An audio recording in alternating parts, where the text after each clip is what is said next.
pouvoir politique, il s'exerce encore, il s'exerce en outre, de plus, par l'intermédiaire d'un certain nombre d'institutions qui ont l'air comme ça de n'avoir rien de commun avec le pouvoir politique, qui ont l'air d'en être indépendantes et qui ne le sont pas. On sait bien que l'université, d'une façon générale, tout le système scolaire, qui en apparence est fait simplement pour distribuer le savoir, on sait que cet appareil scolaire est fait pour maintenir au pouvoir une certaine classe sociale et exclure des instruments du pouvoir toute une autre classe sociale.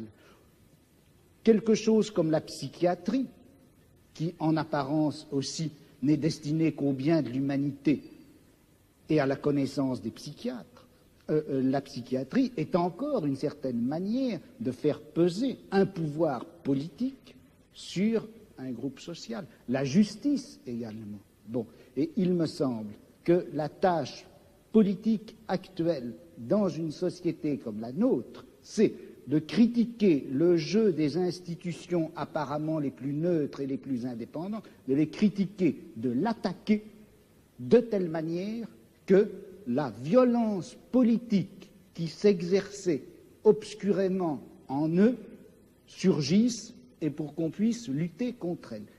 À vouloir tout de suite, enfin si on cherche tout de suite à donner le profil et la formule de la société future, sans avoir bien fait la critique de tous les rapports de violence politique qui s'exercent dans notre société, on risque de les laisser se reconstituer, même à travers des formes aussi nobles, apparemment aussi pures que celles du syndicalisme anarchiste.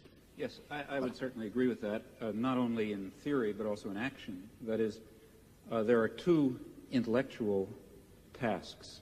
One, and the one which I was discussing, to try to create the vision of a future just society. Another task is to understand very clearly the nature of power and oppression and terror and destruction in our own society. And that certainly includes the institutions you mentioned, as well as the central institutions of any industrial society, namely the economic, commercial, and financial institutions, in particular, in the coming period, the great multinational corporations, which are not very far from us physically tonight. Those are the basic institutions of